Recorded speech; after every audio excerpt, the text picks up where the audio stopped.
নমস্কার, প্রাণারাম চ্যানেলে আজকে আমরা এসেছি মাস্টারমশাই মহেন্দ্রনাথ গুপ্তের দিনলিপি। লিখেছেন স্বামী নিত্যাত্মানন্দ, শ্রীমদর্শন। প্রাণারাম চ্যানেলের প্রত্যেক ভক্ত এবং দর্শকবৃন্দকে আমার প্রণাম। ঠাকুরমা স্বামীজির চরণে প্রণাম জানিয়ে আজকের অনুধ্যান শুরু করছি। আজকের দিনলিপিটি 2রা এপ্রিল 1923। এই দিনও আমরা আগের মতো মিহিজাম আশ্রমের স্মৃতি চারণ করব। মাস্টারমশাই শ্রীম রয়েছেন মিহিজাম আশ্রমে, ভক্ত সঙ্গে তার দিন কাটছে এবং ভোর থেকে সন্ধ্যা রাত্রি পর্যন্ত অবিরত ভগবত চিন্তা, শাস্ত্রপাঠ এর মধ্যে দিয়েই চলছে এই দিনযাপন। আজকের দিনযাপনে লেখক স্মৃতিচারণ করছেন মাস্টারমশাইয়ের কথা। মাস্টারমশাইয়ের মধ্যে পূর্ণ আধ্যাত্মিকতা দেখেছেন। প্রায় বাহ্যিক জ্ঞান শূন্য হয়ে তিনি ঈশ্বর চিন্তা করছেন আর মনে মনে ভাবছেন, এই মাত্র শ্রী মকে যেভাবে দেখে এলাম, এই মহামন্ত্র, ঠাকুর যে মহামন্ত্র দিয়েছেন, একমাত্র ঈশ্বরই সত্য আর সব অনিত্য অসত্য, এর অবিরাম অনুধ্যান এবং অনুভবের মধ্যে মাস্টারমশাইকে পর্যবেক্ষণ করছেন ভক্ত। দিনলিপিকার মনে মনে চিন্তা করছেন যে মাস্টারমশাইয়ের মধ্যেও সেই বাহ্যিক জ্ঞান শূন্যতা, সেই ঈশ্বরে নিবিষ্টতা দেখা যাচ্ছে, অপূর্ব ভাব। আর সেই অবস্থা এসেছে গুরু বাক্যে বিশ্বাস থেকে। গুরু বাক্যে বিশ্বাস হলো পথ, আর সেই পথের গন্তব্য হলো ঈশ্বর লাভ। এইভাবে চিন্তা করছেন। ভোরবেলা শ্রীম একাকী ভ্রমণ করছে। এই প্রসঙ্গে মনে পড়ে যায় শ্রীম আগের দিন আমরা আলোচনা করেছিলাম, বলেছে একসঙ্গে সবাই যাবে না, নির্জনে যাবে, একা একা যাবে, নির্জন বাস একান্ত প্রয়োজন। আবার কথামৃতে ঠাকুরের দর্শন, দ্বিতীয় দিনের দর্শনে মাস্টারমশাই বলছেন একাকী সিংহের মতো পদচারণা করছেন। ঠাকুরের বর্ণনা দিয়েছেন, ঠাকুর দক্ষিণেশ্বরের নাট মন্দিরে একাকী সিংহের মতো পদচারণা করছেন। আবার এখানে মাস্টারমশাই একাকী পদচারণা করছেন ভোরবেলা, সেই একক আবিষ্ট হয়ে রয়েছেন ঈশ্বর সত্তার মধ্যে। কথা এই দিনলিপিতেই আমরা পাচ্ছি।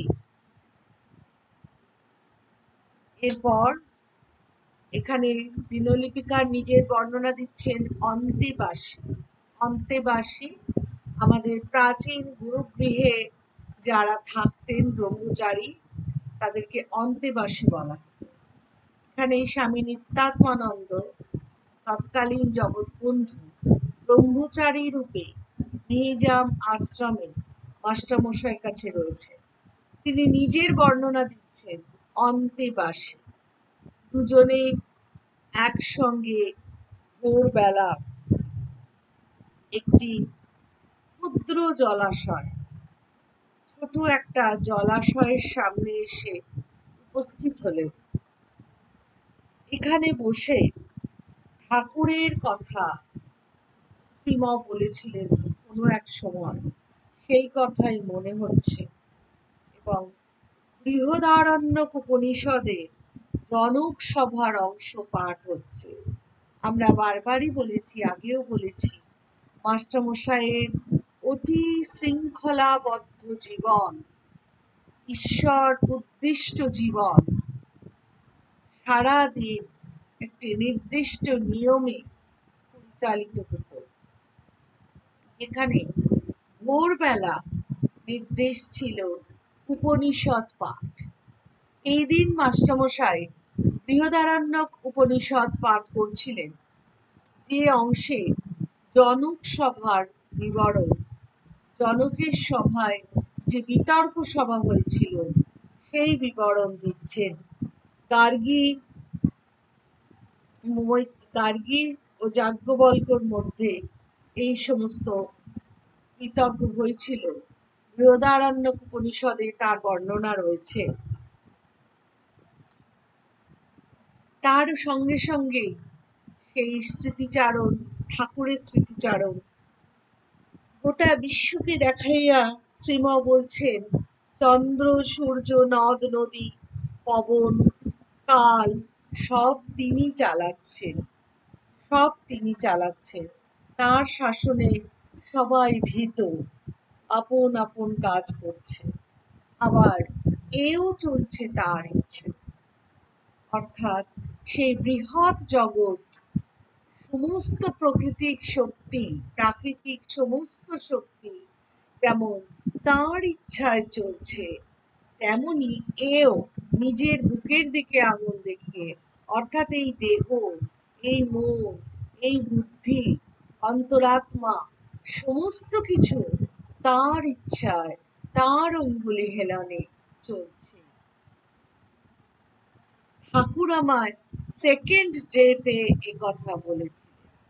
মাস্টারমশাইয়ের সেই ছবির মতো স্মৃতি কথা, সেই অপূর্ব ছবি তোলা রয়েছে তার মনের মধ্যে, যা কখনোই এতটুকু ম্লান হয় না, স্পষ্টভাবে জ্বলজ্বল করছে। তাই মাস্টারমশাই ঠাকুর আমাকে বলেছিলেন, শুধু বললেন না, বললেন ঠাকুর আমাকে বলেছিলেন সেকেন্ড ডেতে। কবে বলেছিলেন নির্দিষ্টভাবে তা মনে আছে। ঠাকুর কবে কোন কথা বলেছিলেন তা এই বয়সেও এতটুকু ম্লান হয়নি। আমরা দেখতে পাচ্ছি 1923 সালে দিনলিপি, মানে মাস্টারমশাইয়ের বয়স তখন প্রায় 71 বছর, 70 বছর বয়স। 70 বছর বয়সেও তিনি একেবারে ভিভিড, আমরা বলেছিলাম যে একেবারে এপিসোডিক মেমোরি, পরিপূর্ণভাবে হুবহু মনে রেখেছে। সেকেন্ড ডেতে এ কথা আমায় বলেছে।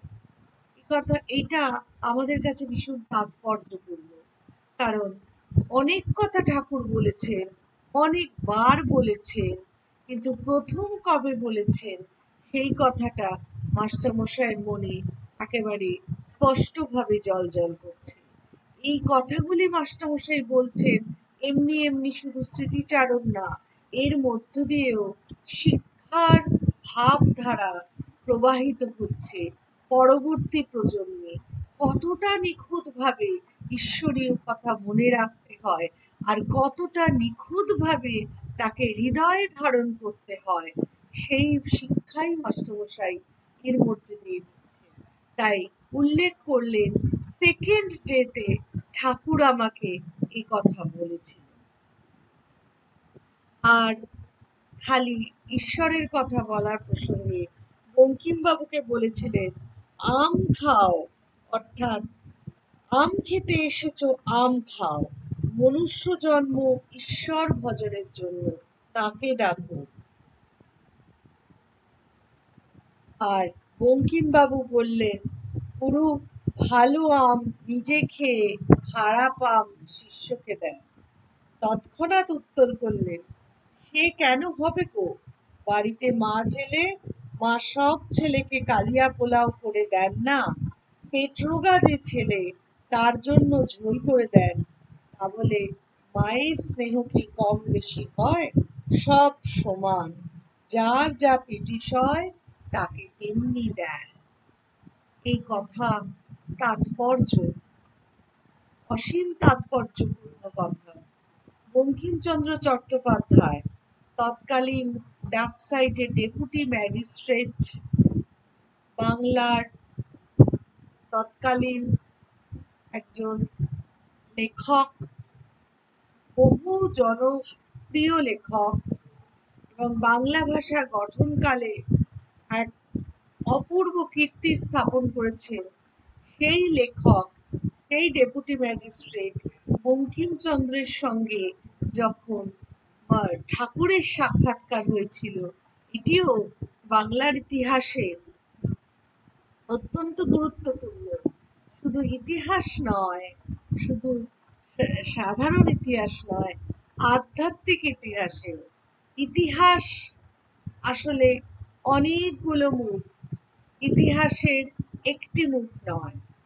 রাজনীতি, সমাজনীতি, ধর্মনীতি, সংস্কৃতি, সব দিকে ইতিহাসের মুখ রয়েছে।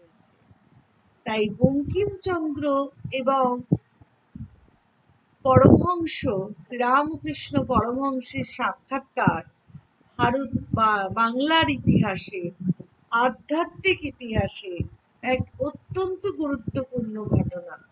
এর মধ্যে একটা রূপক আমরা পাই যে একদিকে অবতার পুরুষ, অন্যদিকে সমাজে অতীব সম্মানিত ব্যক্তিত্ব, যিনি তার আধুনিক অর্থে পদমর্যাদা এবং সাংস্কৃতিক পরিচিতি দুদিক থেকে অত্যন্ত উচ্চ স্থানে সমাসীন, তেমন একজন লেখকের সঙ্গে যখন অবতারের সাক্ষাৎ হয়, তখন অতি সহজেই সেই আধ্যাত্মিক একটা বার্তা সেখানে পৌঁছয় এবং এই বহু মানিত, বহু সম্মানিত ব্যক্তিত্বের মধ্যে যতটুকু বোধের অভাব আছে তাকে আরো স্পষ্ট করে তুলে আমাদের অবতার শিক্ষা দেন যে জীবনের লক্ষ্য আরো কত উঁচু। এই বোধ, এই বুদ্ধিকে আরো কত পরিশীলিত করলে তবে আমরা ঈশ্বরের কাছে পৌঁছি। এই সাক্ষাৎকারের মধ্যে আমরা এই বিষয়টা বুঝতে পারি। অতি বুদ্ধিমান উচ্চপদশীল সাহিত্যিক বলছেন যে গুরু ভালো আম নিজে খেয়ে, খারাপ আম শিষ্যকে দেয়। অর্থাৎ সকলের তো প্রাপ্তি, ভোগ সমান হয় না, সকলের তো সমান লাভ হয় না। তাই ভালো আমটা গুরু খেয়ে শিষ্যকে খারাপ আম দেয়। সঙ্গে সঙ্গে একেবারে ঠাকুর সম্পর্কে আমরা কি বলবো, একজন প্রত্যুৎপন্নমতি সম্পন্ন মানুষ, উপস্থিত বুদ্ধি প্রবল, এটা বুদ্ধি বলা আমাদের বাতুলতা মাত্র, অবতার পুরুষ তার সঠিক জায়গা ধরে টান দিলেন। তিনি বললেন যে মা কি কাউকে, সব ছেলেকে একই রকম দেয়? যার যেমন পেটে সয় তেমনই দেয়। অর্থাৎ সবার জন্য একই ভোগ হতে পারে না। যার যেমন অবস্থা, যার যেমন সংস্কার, তাকে তেমনই ভোগ এই পৃথিবীতে করতে হয়। সবার জন্য কালিয়া পোলাও নয়, আর সবার জন্য ঝোলও নয়। একেবারে সহজ উপমা দিয়ে ঠাকুর গোড়া ধরে টানলেন যে এই মানুষের ভোগের মধ্যে এই তফাৎ কোথায়। তার সঙ্গে এটাও বললেন যে ঈশ্বর কিন্তু সমদৃষ্টি সম্পন্ন। যেমন আমাদের পরিবারের মা ঈশ্বরের থেকেই আমাদের জন্ম। সুতরাং ঈশ্বর মাতৃরূপ সম্পন্ন। তাই মা কখনো তার সন্তানদের ভিন্ন ভিন্ন চোখে দেখেন না, কিন্তু তার প্রয়োজন বুঝে সেই প্রয়োজন মতো বস্তু লাভ করতে সাহায্য করেন।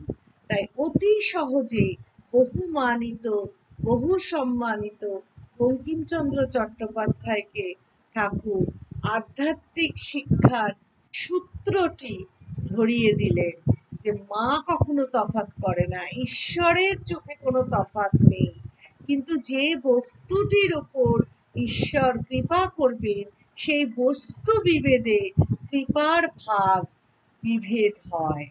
অপূর্ব ব্যাখ্যা করে বুঝিয়ে দিলেন। আর এই রূপকের মধ্যে দিয়ে আমরা বুঝছি যে আমরা সমাজে যত সম্মানিত হই না কেন, যতই বহুমানিত হই না কেন, আমাদের যতই ক্ষমতা থাকুক না কেন, ঈশ্বরীয় ভাব বোঝা এবং ঈশ্বরীয় পথে পরিচালিত হওয়া সেটা একটি বিশেষ ক্ষমতা। সেই ক্ষমতা মাধ্যমেই শুধুমাত্র আমরা সত্যিকারের বোধ এবং সত্য শিক্ষা লাভ করতে পারি। যে তাকে জানে না সে কৃপণ, মানে হতভাগ্য, অল্পজ্ঞ, বেদ বলছে। আবার সনাতন ভারতীয় শাস্ত্র, আসলে ঠাকুর তো সেই পরম্পরা সনাতন ভারতীয় শাস্ত্রের একজন প্রতিভু, যিনি সদ্য পৃথিবীর মাটিতে পদচারণা করে গেছেন। সেই প্রতিভু ভারতের সনাতন শাস্ত্রের প্রতিভু ভারতের সনাতন শাস্ত্র শিক্ষাকে অতি সরল উপমা দিয়ে সাধারণের কাছে পৌঁছে দিয়েছে। তাই এ প্রসঙ্গে বলতে পারি, বেদেও বলা হয়েছে যে তাকে জানে না সে কৃপণ। কৃপণ মানে যার ধন অত্যন্ত অল্প, যার সমস্ত কিছু জ্ঞান অত্যন্ত অল্প, সেই কৃপণ।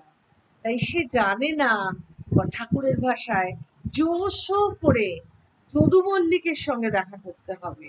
অর্থাৎ এই এত ঘর বাড়ি সম্পত্তি দরোয়ান, যদু মল্লিক জমিদার, দক্ষিণেশ্বরের পাশেই ওনার বাড়ি ছিল, আমরা সবাই জানি, কথামৃতে অনেকবার আছে। কিন্তু একজন যখন কোনো অভিযোগ নিয়ে যায়, যখন উদ্দেশ্য থাকে তাকে তার সঙ্গে দেখা করার, তখন শুধু বাগান বাড়ি ঘর ঘুরে চলে আসলে চলবে না। তার তুমুল আরতি যে জমিদারের কাছে বার্তা পৌঁছবে। তাই যেমন করে হোক, জোশ করে হোক, সেই জমিদার যদু মল্লিকের সঙ্গে দেখা করতে হবে। এইটি হচ্ছে আসল উদ্দেশ্য, আসল শিক্ষা। কেমন করে আমি যদু মল্লিকের সঙ্গে দেখা করব। ঠিক তেমনি আমাদের সারা জীবন চারপাশে প্রকৃতি, পরিবেশ, ধন সম্পদ, চাকরি, সংসার সব কিছু রয়েছে। এসব হচ্ছে যদু মল্লিকের সম্পত্তি, মানে স্বয়ং ঈশ্বরের সব সম্পদ। কিন্তু ঈশ্বরের এই ঐশ্বর্য, এই সম্পদ, এ তো মায়া স্বরূপ। এই মায়ায় ঈশ্বর আমাদের ভুলিয়ে রাখছে। বেশ ভালো লাগছে চারপাশ, বেশ আনন্দ পাচ্ছি সংসার করে, কেমন সন্তান, নাতি নাতনি, আরো কত কিছু, টাকা পয়সা, ঘোরা বেড়ানো সব আছে, সব কিছু নিয়ে বেশ ভালোই তো আছি, আনন্দেই তো আছি। তা কিন্তু ভুলে যাচ্ছি যে এইসবের উৎস কি, এর উৎস মুখে যাওয়াটাই আমরা ভুলে যাচ্ছি। মায়ায় পড়ে, চারদিকের এত ভোগ ঐশ্বর্য সুযোগ সুবিধার মায়ায় পড়ে আমরা ভুলেই যাচ্ছি যে কে এসব দিচ্ছে, তার সঙ্গে তো একবার দেখা করতে হবে। তিনি তো ঈশ্বর। দোষ করে যদু মল্লিকের সঙ্গে দেখা করতে হবে, তবে তো আমাদের উদ্দেশ্য পূরণ হবে। তাই চারপাশের ঐশ্বর্যে আমরা ভুলে থাকছি। সেই ভোলার হাত থেকে বাঁচাবার জন্যই ঠাকুর অবতারের আগমন। আর সেই অবতার এসে আবার শিক্ষা দিয়ে গেছেন। তাই যারা এই অল্পটুকুই জেনেছে, বেদেও বলছে যে তারা কৃপণ, তারা জানে না তারা কেন এসছে, কার সঙ্গে দেখা করতে হবে, কি আসল উদ্দেশ্য। কোথায় আমাদের পৌঁছতে হবে এইটা যারা জানে না, বেদের তাকেই বলছে কৃপণ। তাকে জানতে পারলে ব্রাহ্মণ হয়, উদার, অভয়। অর্থাৎ যখন আমরা সেই জমিদারের সন্ধান পাই, যখন আমরা তাকে জানতে পারি, তখনই আমরা নির্ভয় হয়ে যাই। কারণ আমার কাজ তো হয়ে গেছে, আমি তো বুঝে গেছি সত্য কি, মায়া কি, প্রেয় কি, শ্রেয় কি, সবই তো বোঝা হয়ে গেছে। তাহলে আর আমার ভয়টা কোথায়? আমি তখন ব্রাহ্মণ, পরম ব্রহ্মের আস্বাদ পেয়ে গেছি, তাই আমি তখন ব্রাহ্মণ। এ কথা আমাদের প্রাচীন শাস্ত্র বেদে বলছে। যিনি ব্রহ্মানন্দ উপভোগ করেন তিনি ব্রাহ্মণ, তিনি বাক্য মনের অতীত, আবার বিশ্বের আধার। তাকে কেউ দেখতে পায় না, কিন্তু সকলকে তিনি দেখছেন। সেই অখণ্ড সচ্চিদানন্দ যাজ্ঞবল্ক্য গার্গীর নিকট অক্ষর বলে যাকে নির্দেশ করলেন, তিনি মানুষ হয়ে আসেন। সেই জনক রাজার সভায় বৃহদারণ্যক উপনিষদের মধ্যে বর্ণনা আছে, সেখানে যাজ্ঞবল্ক্য গার্গীর কথোপকথন। সেখানে ঋষি যাজ্ঞবল্ক্য গার্গীকে বোঝাচ্ছিলেন ব্রহ্ম কি, ব্রহ্মের স্বরূপ কি। সেই ব্রহ্মের স্বরূপ বোঝাতে গিয়ে তিনি ব্রহ্মকে অক্ষর বলে বর্ণনা করেছেন। অক্ষর পুরুষ, গীতাতেও আমরা পাই অক্ষর পুরুষের কথা। ক্ষর, অক্ষর, সেই অক্ষর অখণ্ড সচ্চিদানন্দ। তিনি যখন মানুষ হয়ে আসেন, তখন তাকে চেনা সহজ নয়। রাম এসেছিলেন, তাকে মাত্র কয়েকজন চিনতে পেরেছিল। ঠাকুরকেও কয়েকজন চিনতে পেরেছে। তাই সেই অক্ষর ব্রহ্ম পুরুষকে চেনা এত সহজ কথা নয়। এ কথা মাস্টারমশাই বলছে, স্মৃতিচারণ করছেন। আর অবতারকে ধরতে পারলে সবকিছু সোজা হয়ে যায়। জ্ঞান যোগ বড় কঠিন যোগ। আমি নিজে নিজে সবকিছু অনুভব করব, ধ্যান ধারণা সমাধি, এ বড় কঠিন। তার থেকে কাউকে ধরে ওঠা অনেক ভালো। কারোর উপর ভর করে আমরা যখন উঠি কোনো উঁচু জায়গায়, তখন আমাদের ওঠাটা অনেক সহজ হয়ে যায়। এই ভর করে ওঠার জায়গাটি হলো অবতার। মাস্টারমশাই ব্যাখ্যা করছে, অবতার দোভাষীর কাজ করে, অর্থাৎ ব্রহ্মের সঙ্গে সাধারণ জীবাত্মার সম্পর্ক তৈরি করে দেন। সেই ভাষা আর এই ভাষাকে এক করে তোলেন। ঠিক মাস্টারমশাই ঠাকুরকে এই দোভাষী বলে বর্ণনা করছে। অন্তেবাসী তখন প্রশ্ন করছেন, অর্থাৎ ব্রহ্মচারী জগবন্ধু তথা স্বামী নিত্যাত্মানন্দজি প্রশ্ন করছেন যে ঈশ্বর সত্য সংসার অনিত্য, এ বিশ্বাস হয় কি করে? ঈশ্বর দর্শন না করলে?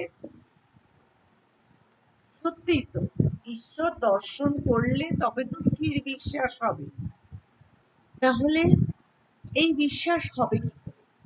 মাস্টারমশাই উত্তর দিচ্ছেন, কেন? গুরু বাক্যে বিশ্বাস করে। মা বলেছেন ও ঘরে জুজু, শিশু তাই বিশ্বাস করছে। মা যা বলে শিশু তাই বিশ্বাস করে, কারণ সে সরল বালক। ঠাকুরকেও এইরকম সরল বালকের মতো যদি বিশ্বাস করতে পারো, তাহলেই হয়ে যাবে। শুধু বিচার করে তাকে জানা যায় না, বিশ্বাস চাই। গুরু বাক্যে বিশ্বাস। তিনি বলেছিলেন, মাকে বলেছি, মা বেদ বেদান্ত পুরাণ তন্ত্রে যা আছে আমাকে জানিয়ে দাও। মা সব জানিয়ে দিলেন। অনেক আবার দেখিয়েও দিয়েছিলেন।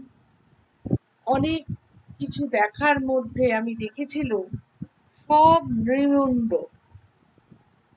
নৃমুণ্ড মানে নরমুণ্ড চারদিকে, তাই হলো সংসার। আমি তার মাঝে বসে ধ্যান করছি। ঠাকুর মাস্টারমশাইয়ের সঙ্গে যে সমস্ত আধ্যাত্মিক কথাবার্তা, গভীর আধ্যাত্মিক কথাবার্তা বলতেন, তার স্মৃতিচারণ করছে অন্তবাসীর কাছে তথা স্বামী নিত্যাত্মানন্দজির কাছে, যাতে তার সেই শিক্ষার ধারা প্রবাহিত হয় এবং ব্রহ্মচারী পরিপূর্ণভাবে তার ঈশ্বর বিশ্বাসে নিবিষ্ট হতে পারেন। আবার বলছেন, একদিন দেখলুম জগৎময় শিব ও শক্তির রমণ চলছে। একবার দেখালেন একটা সাগর, আমি নুনের পুতুল হয়ে মাপতে গেছি, গুরু কৃপায় পাথর হয়ে গেল। একটা জাহাজ চলছিল, তাতে উঠে পড়ল। সব গভীর আধ্যাত্মিক কথা। এই দর্শন কে বুঝবে? এইসব দর্শন বোঝার মতো অনুভব অনুভূতি চাই, আর সেই অনুভব অনুভূতি লাভ করতে গেলে দরকার সাধন ভজন। সাধন ভজন ছাড়া এই অনুভূতি লাভ কোনোভাবেই সম্ভব নয়। তাই ঠাকুর বলেছেন মাস্টারমশাইকে গভীর তত্ত্ব কথা, সাধন ভজনের কথা, আধ্যাত্মিক দর্শন, আর মাস্টারমশাই ব্রহ্মচারীকে বলছেন এই সমস্ত আধ্যাত্মিক দর্শনের কথা। এবার মাস্টারমশাই বলছেন, ঠাকুর মাস্টারমশাইকে বলেছেন, উনিও তো আমাকে বলেছেন বলতেন না, ঠাকুর একজন ভক্তকে বলেছিলেন, বলো আর বিচার করবে না। বিচারের দৌড় কত, কি করবে বিচার করে? বিচার করে এক, তিনি দেখালে অন্য রূপ। আবার প্লিট করে বলতে, মা এরা একবার বিচার না করে কি করবে, মানে সংশয় যেতে চায় না কিনা। মাস্টারমশাইয়ের আগের অবস্থা আমরা জানি, অত্যন্ত বিচারশীল, সংশয়বাদী একজন বিদগ্ধ মানুষ। তিনি প্রচুর বই পত্র শাস্ত্র, পাশ্চাত্য প্রাচ্যের বহু কিছু শাস্ত্র পাঠ করেছেন এবং সেই রকম একটা সংশয়বাদী মনোভাব নিয়ে ঠাকুরের কাছে এসেছিলেন। এবার ঠাকুরের কাছে এলেও ঠাকুর তো প্রতি পদে তার সংশয় নিবারণ করছেন। এই বিচার বিচার বিচার বিচার দূর করে ভক্তি আর বিশ্বাসের পথে টেনে আনতে চাইছে। তাই বলেছিলেন মাস্টারমশাইকে, বলো আর বিচার করবে না। বিচারের দৌড় কত, কি করবে বিচার করতে? অসীম সমুদ্র, এখানে অসীম সমুদ্র, অসীম জ্ঞান, নিত্য অনিত্য সব রকমের জ্ঞান, অসীম অসংখ্য। এর মধ্যে বিচার করে কতটুকু পৌঁছানো যাবে, কতটুকু আমাদের আয়ু? তাতে বিচার করে করে আমরা আর কত দূর যেতে পারবো? আমাদের একমাত্র অবলম্বন, একমাত্র আঁকড়ে ধরার বিষয়টি হলো বিশ্বাস এবং নিঃসংশয় ভাব। এই ভাবটি ঠাকুর আনতে চেষ্টা করেছিলেন মাস্টারমশাইয়ের মধ্যে তথা মাস্টারমশাই কর্তৃত ভক্তের মধ্যে। আবার তাতেও যায় না, এতদিনের অভ্যেস কি সহজে যায়? যখন মাঝে মাঝে সেই বিচার চলে আসছে, ঠাকুর তো বুঝতে পারতেন কাঁচের মতো মানুষের ভেতরটা। তাই যেই মাত্র সংশয় চলে আসতো, সঙ্গে সঙ্গে নিজেই আবার বলতেন, মায়ের কাছে প্রার্থনা করছে, মা একবারে কি যায়? একটু একটু বিচার না করে এরা কি করে থাকবে, মানে যেন মা মা যেন রাগ করছেন আর ঠাকুর তার ভক্তদের হয়ে প্লিড করছেন, মাস্টারমশাইয়ের ভাষায় প্লিড করছেন, সুপারিশ করছেন, না মা রাগ করিস না, মানে ওনার ভাবটা হচ্ছে মা রাগ করিস না, এরা মাঝে মাঝে একটু বিচার করবে, না করে থাকবে কি করে, মানে এত দিনের সংস্কার, এত দিনের অভ্যেস। আবার আরেকটা খুব বাস্তব দিক আছে, একটা খুব প্র্যাকটিক্যাল দিক আছে, সেটা হচ্ছে যদি সংসারের মধ্যে নানান মানুষের মধ্যে মিশে তাদের সঙ্গে থাকতে হয়, মাঝে মাঝে বিচার এসে যায়, সেটা অত্যন্ত স্বাভাবিক, স্বতঃস্ফূর্ত, এবং সেটা ছাড়া কিন্তু সমাজের মধ্যে সাধারণভাবে থাকাও যাবে না। তাই মাস্টারমশাই ঠাকুর নিঃসংশয় করেও, মাস্টারমশাইয়ের একটু একটু সংশয় এলেও আবার মায়ের কাছে যেন মাস্টারমশাইয়ের হয়েই ক্ষমা চেয়ে নিচ্ছেন। কি করে থাকবে মা, এরা এক আধবার তো একটু বিচার করবেই, এই কথা মাস্টারমশাইয়ের স্মৃতিচারণের মধ্যে আমরা পাচ্ছি। তার কৃপা না হলে কিছুই হয় না, আর তার কৃপা হলে জ্ঞানের কমতি হয় না, ভিতর থেকে আসে, রাশ ঠেলে দেয়। দেখো না, ধান মাপার সময় একজন ধান ঠেলে দেয়, যখন ধান মাপা হয় অনেক অনেক ধান, তখন যে মাপে তার সামনে কিছুটা করে ধান ঠেলে দেওয়া হয়। এসব গ্রামের পরিবেশে, যেখানে ধান কাটার পর ধান মাপা হয়, এইসব জিনিসগুলি সেখানে খুব সহজেই দেখা যায়। তো সেই ধানকে ঠেলে ঠেলে দেওয়াকে বলা হয় রাশ ঠেলে দেওয়া। তাই মাস্টারমশাইকে ঠাকুর বলছেন, দেখো না, মা মায়ের উপর নিঃসংশয় চিত্তে পড়ে থাকলে, অর্থাৎ ঈশ্বর সম্পর্কে একেবারে পরিপূর্ণ বিশ্বাস অর্জন করলে সব জ্ঞান অটোমেটিক্যালি, সাধারণ স্বাভাবিকভাবে বিনা চেষ্টাতেই চলে আসে। মা রাশ ঠেলে দেন, মা জ্ঞানের বোঝাগুলি তার দিকে ঠেলে দেন, তাকে নিজেকে সংগ্রহ করতে যেতে হয় না, কারণ সে তো মায়ের উপর বিশ্বাস করেই পড়ে আছে। সুতরাং মা তার হাতে রাশ ঠেলে দেন। সুন্দর উপমা করে ঠাকুর বলেছেন, মাস্টারমশাই স্মৃতিচারণ করছেন,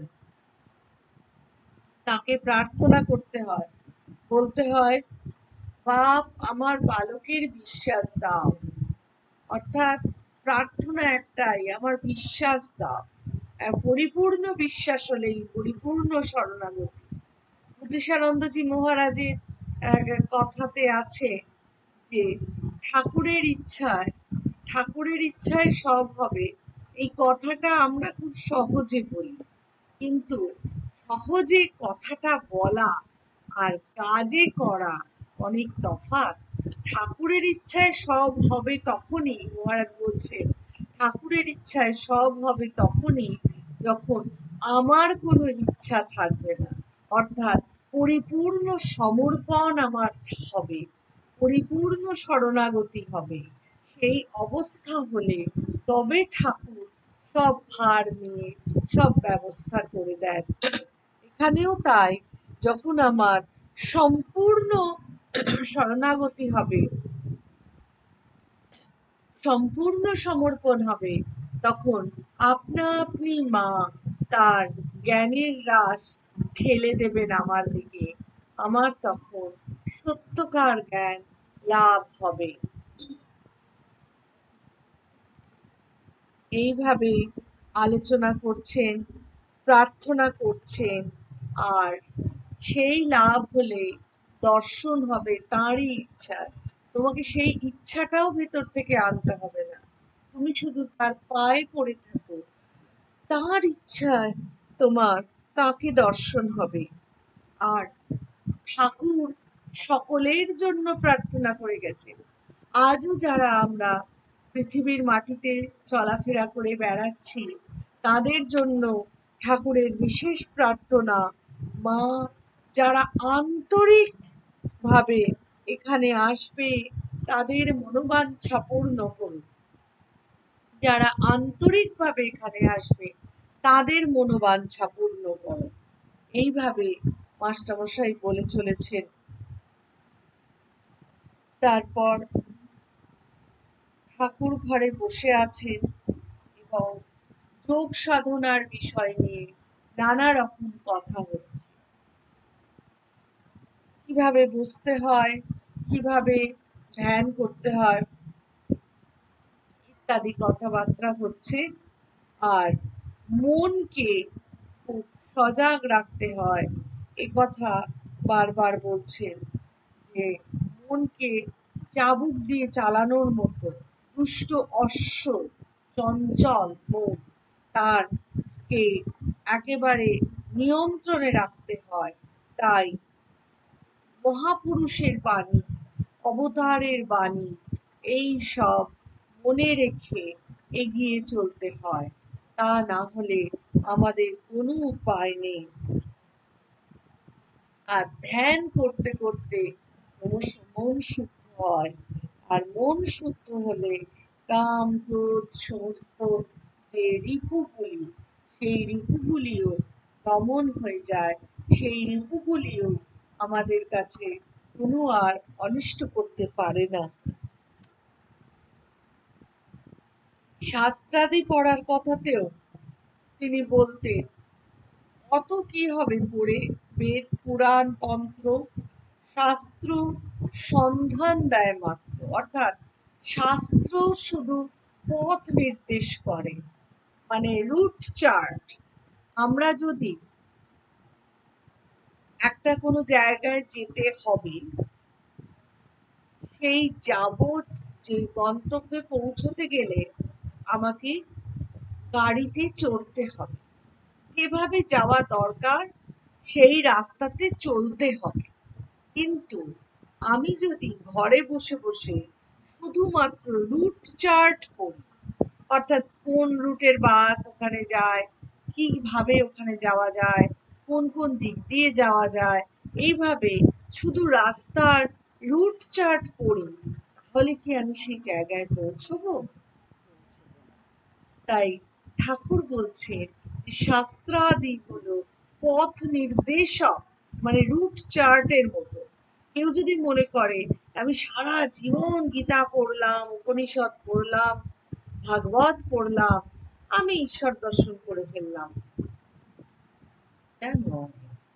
পরিষ্কার বলেছেন শাস্ত্রাদি সবকিছু পুস্তক আমাদের পথ নির্দেশ করে, কিন্তু নির্দিষ্ট পথে হেঁটে আমাকেই যেতে হবে, বা যেভাবে যেতে হবে সেটা আমাকে নিজেকেই, আমার শরীরটাকে নিয়ে, আমার মন নিয়ে, আমার বুদ্ধি নিয়ে, আমার অন্তরাত্মার আকাঙ্ক্ষা নিয়ে আমাকে সেই পথে এগিয়ে যেতে হবে, তবে তো আমি গন্তব্যে পৌঁছবো। বসে বসে কত নম্বর বাস যায়, কত নম্বর ট্রাম যায়, অটো যায় কিনা, এগুলো জেনে আমার কিচ্ছু হবে না। তাই শাস্ত্র পাঠ পথ নির্দেশ দেয়, আর সাধন ভজন জপ ধ্যান আমার পথে চলে সেই লক্ষ্যে পৌঁছতে সাহায্য করে। গন্তব্য ঈশ্বর লাভ, সেই পথে আমাকে নিজেকেই চলতে হবে। সেই চলতে গেলে সাহায্য হচ্ছে গুরুবাক্যে বিশ্বাস, এবং সাহায্যকারী পথ নির্দেশ হল শাস্ত্রাদি। এবার তিনি এই কথা বলছেন, ঠাকুরের কথা তথা মাস্টারমশাইয়ের কথা। এই প্রসঙ্গে আবার গল্প বলছেন। একজন ধ্যান করার জন্য একটা ঘর করল।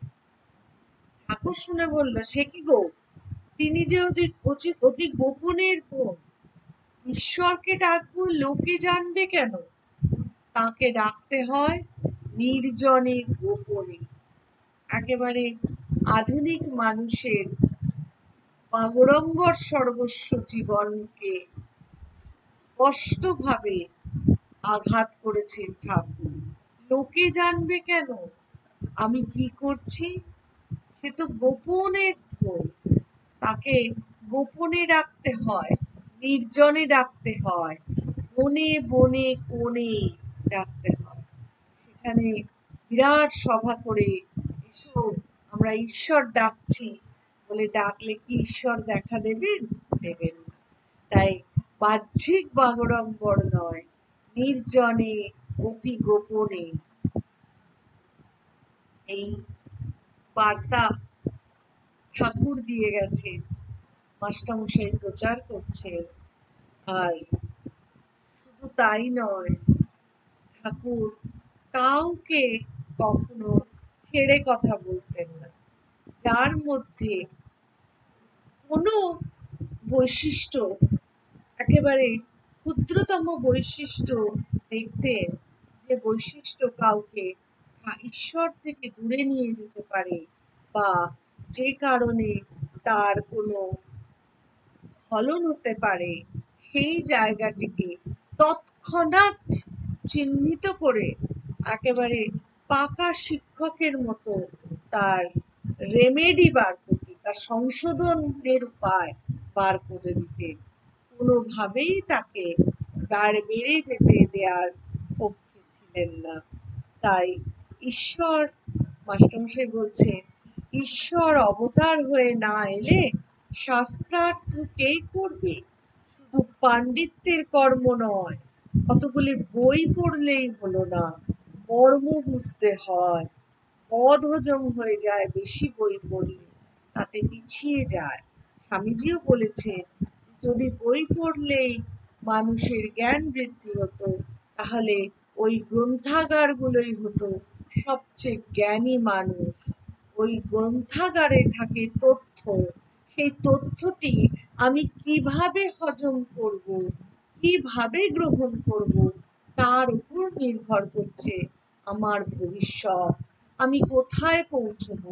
আমাদের সাধারণ লেখাপড়ার মধ্যেও, যে স্কুল কলেজের লেখাপড়ার মধ্যেও আমরা দেখি একই বই, একই পাঠ্যপুস্তক, মাধ্যমিক বা উচ্চ মাধ্যমিকে লক্ষ লক্ষ ছাত্রছাত্রী পড়ছে।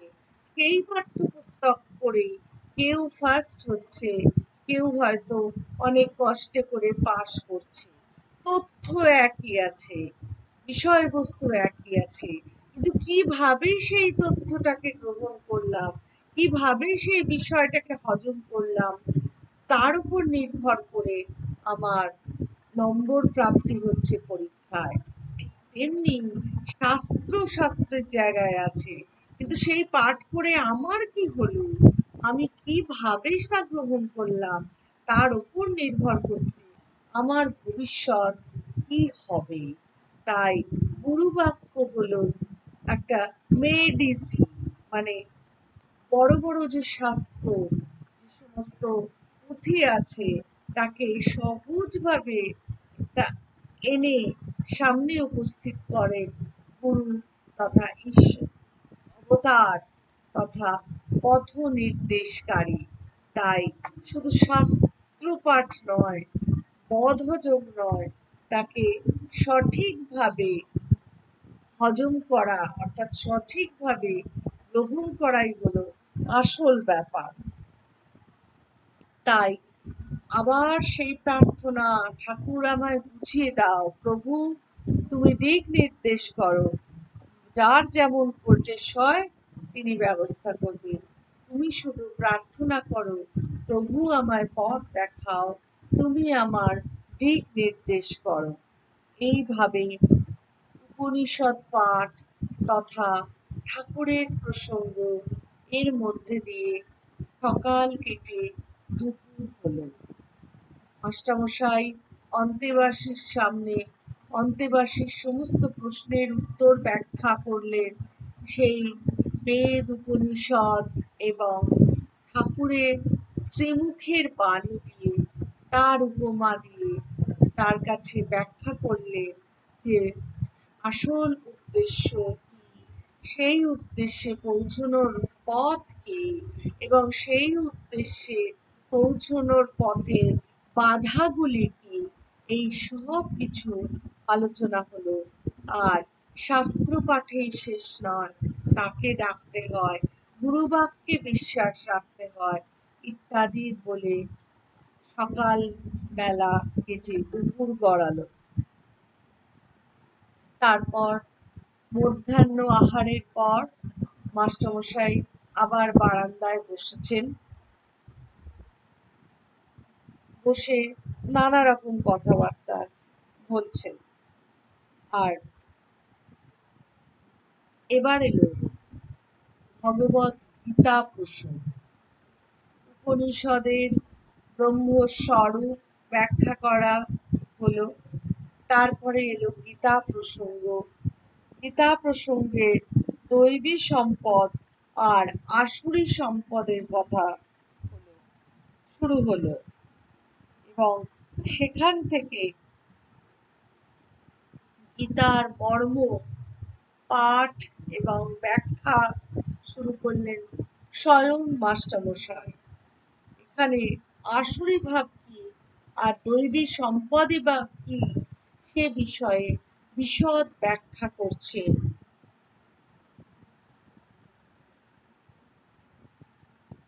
সেই ব্যাখ্যায় বলছেন দৈবী সম্পদগুলি কি কি। দৈবী সম্পদ হলো অভয়, নির্ভয়তা, যার মধ্যে ভয় শূন্য ভাব সর্বদা বিরাজ করে।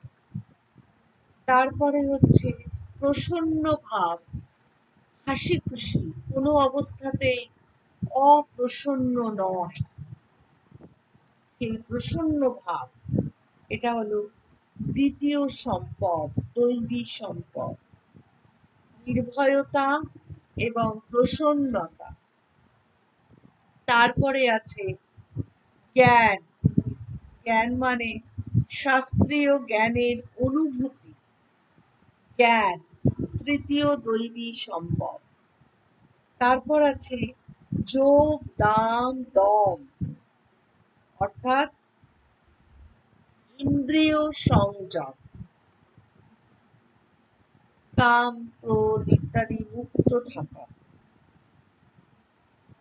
তারপরে আছে যজ্ঞ, শাস্ত্রপাঠ, তপস্যা, সরলতা, অহিংসা, সত্য কথা এবং ক্রোধহীনতা, অর্থাৎ সর্ব অবস্থায় শান্ত থাকার ক্ষমতা, মনের সমভাব রক্ষা করা, আর উদাসীনতা অর্থাৎ ত্যাগ, ত্যাগ বৈরাগ্য ইত্যাদি হলো দৈবী গুণ সম্পদ। শান্তি, পরনিন্দা বর্জন, জীবে দয়া, নির্লোভ ভাব, লজ্জা, স্থিরতা, তেজ, ক্ষমা, ধৃতি এবং অন্তর্বহিঃ শৌচ সমস্ত দৈবী গুণ। এখানে একটা কথা আমরা আমাদের বলা একান্ত প্রয়োজন, সেটি হলো যে দৈবী গুণ বলে ভগবান গীতায় যেগুলি উল্লেখ করেছেন সেগুলি কিন্তু কোনোটি আজকের জীবনেও অপ্রাসঙ্গিক নয় এবং শুধু ঈশ্বরের রূপ দর্শনের জন্য নয়। এই দৈবী গুণগুলি সুস্থভাবে জীবন যাপনের জন্য একান্ত প্রয়োজন। শুধু সুস্থভাবে জীবনযাপন করা এবং সামাজিক প্রতিষ্ঠানগুলিকে সুস্থভাবে চালিয়ে যাওয়া, তার জন্য এই দৈবী সম্পদের অধিকারী হওয়া আমাদের একান্ত প্রয়োজন। এই দৈবী সম্পদ বলে বর্ণনা করা গুণগুলি আমাদের ঠিক ঠিক মূল্যবোধ, যা আমাদের ব্যক্তিত্বকে পূর্ণ বিকাশে সাহায্য করে। অর্থাৎ একজন মানুষকে আমরা পূর্ণতা প্রাপ্ত বলি তখনই যখন তার মধ্যে এই গুণগুলির সমাহার হয়। আমরা যদি একটু লক্ষ্য করি, বিশ্লেষণ করি, তাহলেই দেখতে পাবো যে প্রথম শর্ত হলো, এই গুণ বিকাশের প্রথম শর্ত হলো ইন্দ্রিয় সংযম, অর্থাৎ control, control of mind, control of আমাদের বাসনার নিয়ন্ত্রণ, আমাদের মনের নিয়ন্ত্রণ। এ তো আজকের জীবনেও একান্ত প্রয়োজন। নির্ভয়তা, ভয় মুক্ত ভাব, সাহসিকতা, এও আমাদের জীবনের একান্ত প্রয়োজন। প্রসন্নতা, প্রসন্নতা ছাড়া যে মানুষটি সর্বক্ষণ নিজের ভারে, নিজের নানা রকম সমস্যায় জর্জরিত হয়ে গম্ভীর মুখে বসে থাকে, সেই মানুষটির কাছাকাছি কিন্তু আমরা কেউই যেতে চাই না। প্রসন্নতা একটি অত্যন্ত গুরুত্বপূর্ণ গুণ। আর তপস, সরলতা, অহিংসা, সত্য কথা, এগুলোর প্রয়োজনীয়তা আজকের দিনেও কেউ অস্বীকার করতে পারবে না। কারণ আমরা যদি খুব জটিল হই, সবসময় মিথ্যা কথা বলি, ঠিক উল্টো কাজটা করি, তাতে সর্বদাই শান্তি বিঘ্নিত হয়।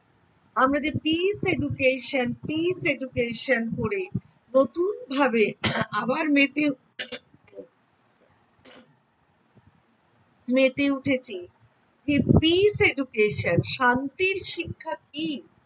শান্তির শিক্ষা হলো এই কয়েকটি দৈবিক গুণ অর্জন করা।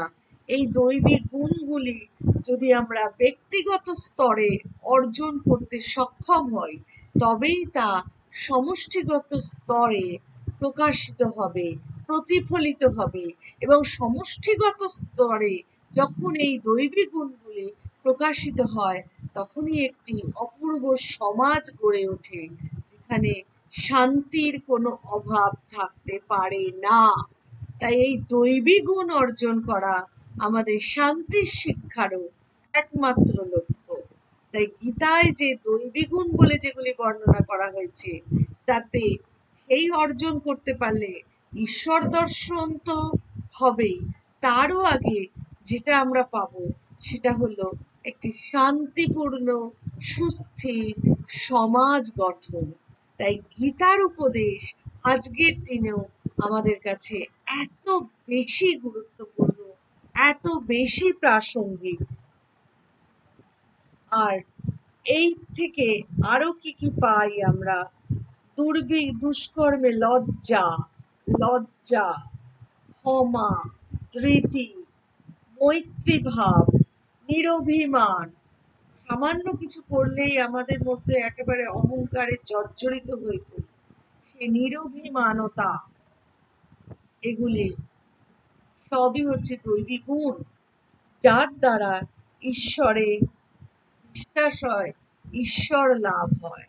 অর্থাৎ ঈশ্বর লাভ হওয়ার জন্য আমাদের প্রাচীন শাস্ত্রে যে নির্দেশ আছে, সেই নির্দেশ পেতে গেলে, সেই নির্দেশ পালন করতে পারলে আমরা একটা অত্যন্ত সুন্দর সমাজও পেতে পারি।